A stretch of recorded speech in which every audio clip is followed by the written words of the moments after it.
safe and happy future for the people and children of Syria is the greatest importance to world peace. And the greatest threat to that may well be our own country.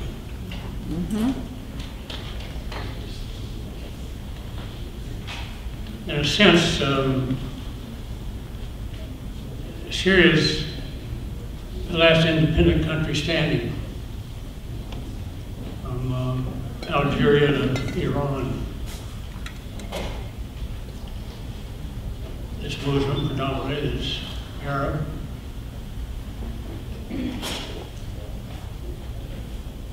Watching the other countries go has been the most painful thing in my life. I thought the Korean War would be. I came in at the end of the World War II. I was a 17-year-old Marine and the war was over. The Korean War was a bloody war. More than 1 million people killed by our forces and others. In the Vietnam War, the anguish that our country faced, suffered, the killing, a few million.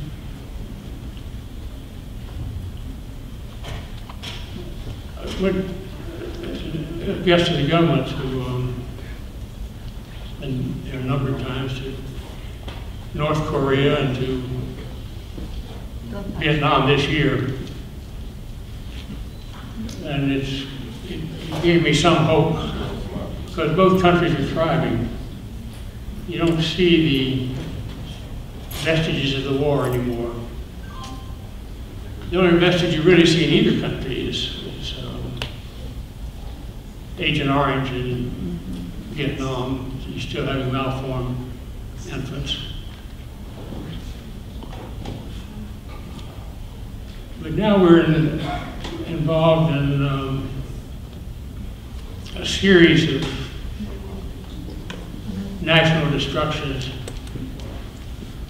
in what we might call the Middle East,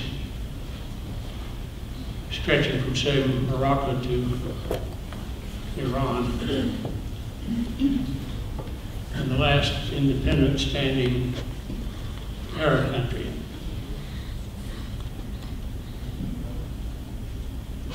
What's happened to some of those countries is not adequately recognized. I went to Iraq every year from 1990 until 2003, and been there for half the year since. And I can tell you that for 22 years, the people of Iraq have lived in utter chaos, anarchy, never free from fear, afraid that when the kids go to school, they may not get back, afraid when the husband goes to work, he may not get back, when the wife goes to the market, she may not get back. Violence every day. Read the New York Times this morning, 60 killed in Iraq by bombs today, or yesterday, I guess, or the day before maybe. Every day people are killed there. They've lived in chaos all this time. I first went to Syria in the mid-70s. It was probably 73 or 4. I was going to Pakistan. Don't touch me! For the trial of Wali Bhutto, the only civilian president of Pakistan at that time. There haven't been many since. And here he was on trial and finally murdered before he was executed. After a trial, if you want to call it a trial. Hold the police, please. Look at my hands. And Syria at that time was living in peace. I remember pyramids of watermelons and some of these round watermelons, and people picnicking along the roads. And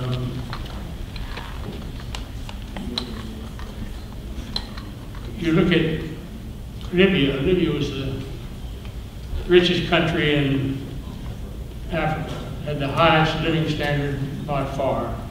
Free education through college for anybody that was up to it and had an interest in it. Good housing for everybody. They had oil and they spent it freely on others too. They gave more aid to sub-Saharan Africa than the United States or any other country. With all of our wealth, they gave more to try to help suffering in sub-Saharan Africa than any other country. I went over there after we bombed them in the mid-'80s. Pearl Harbor, if you want to. In the middle of the night, we came in at 2 a.m.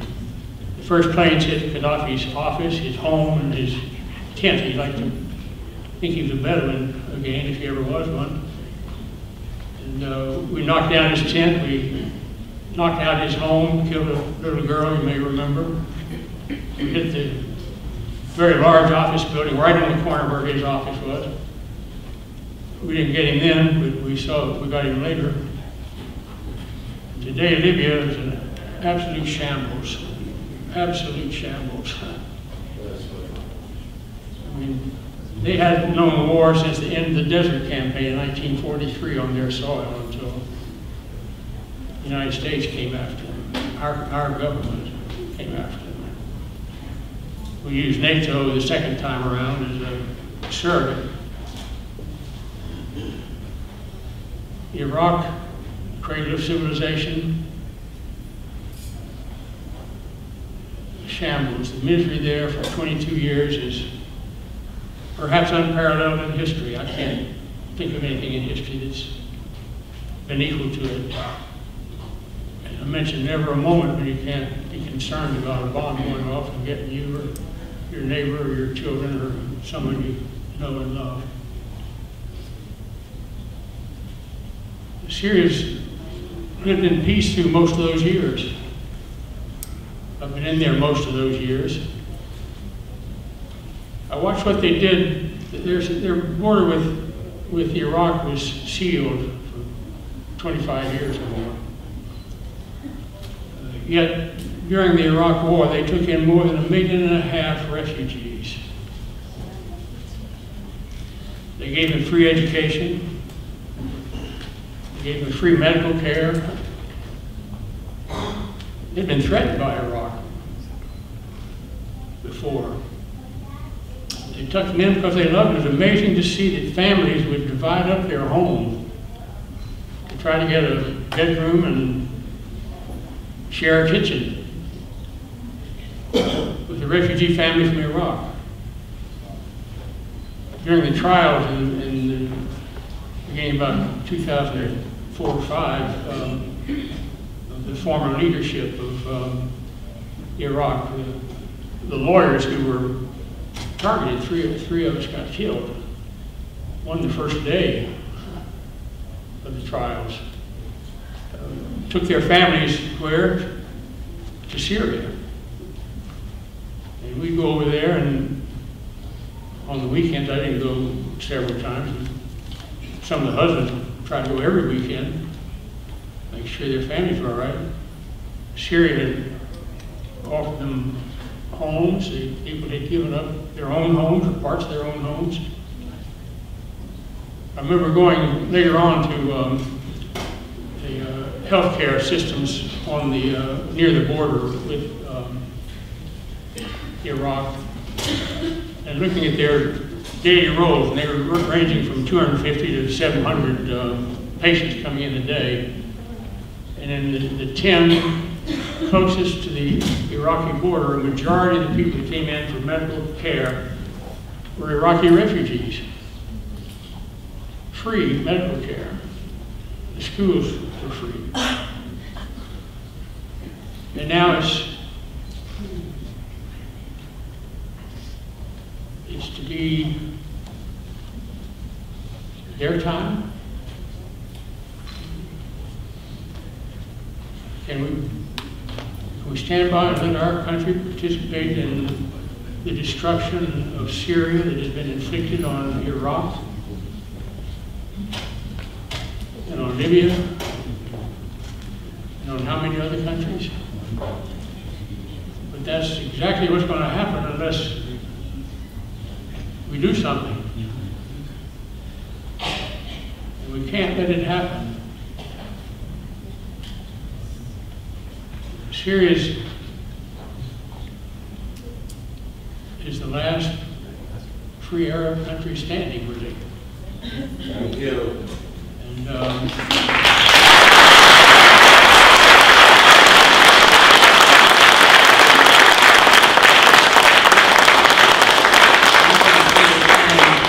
tall and free and safe and prosperous. And we want to see it as it has tried to do, uplift the countries that have been smashed down and destroyed. And it's no coincidence that that pattern is followed. We need to think about that. Syria's well-being is essential to the entire region. And we have to recognize that our government will be a major player, not right or wrongfully, but in fact, and it has to work for Syria's freedom and prosperity, and not its destruction. And right now, I tell you, we're on the wrong side of the docket. Yes. And the U.S. is contributing to the endangerment of the independence and lives of the people of Syria. We can't have any more Iraqs. We can't have any more Libyas. It's really hard to imagine unless you go there how those countries that were prosperous, successful, are broken and living in ruins. And the responsibility is largely ours here because we're responsible for the acts of our government. It'd be hard to deny that our government is responsible for the condition of Iraq.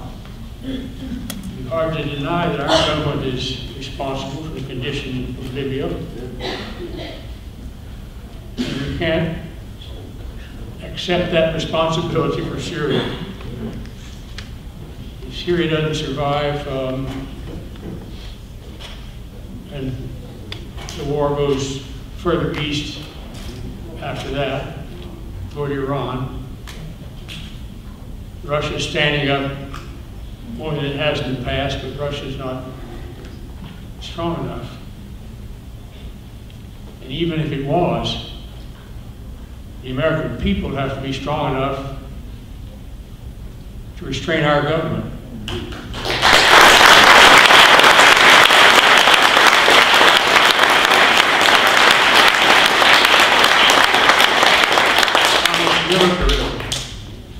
Until we slash our military budget by 90%, we will remain threatened.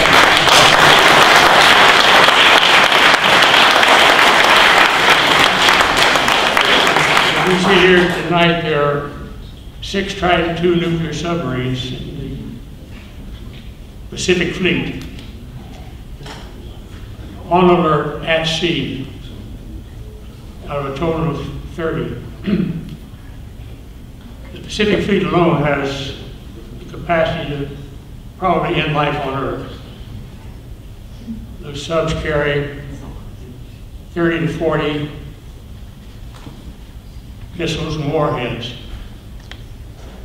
They're 8 to 12 times the power of the bomb that incinerated Hiroshima and LD.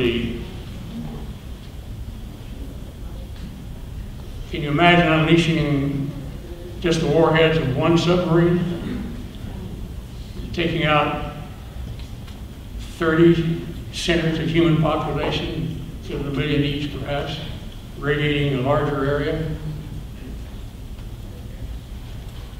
We've got to bring those subs home and beat that metal into plowshares, instruments of peace, and things that are good for children. And if we don't save Syria, it may be too late. And it's very late for Syria already. And that's why we're here, and that's why it's important that we go from here and carry the word that Syria must be saved. Yeah. Syria can solve its own problems.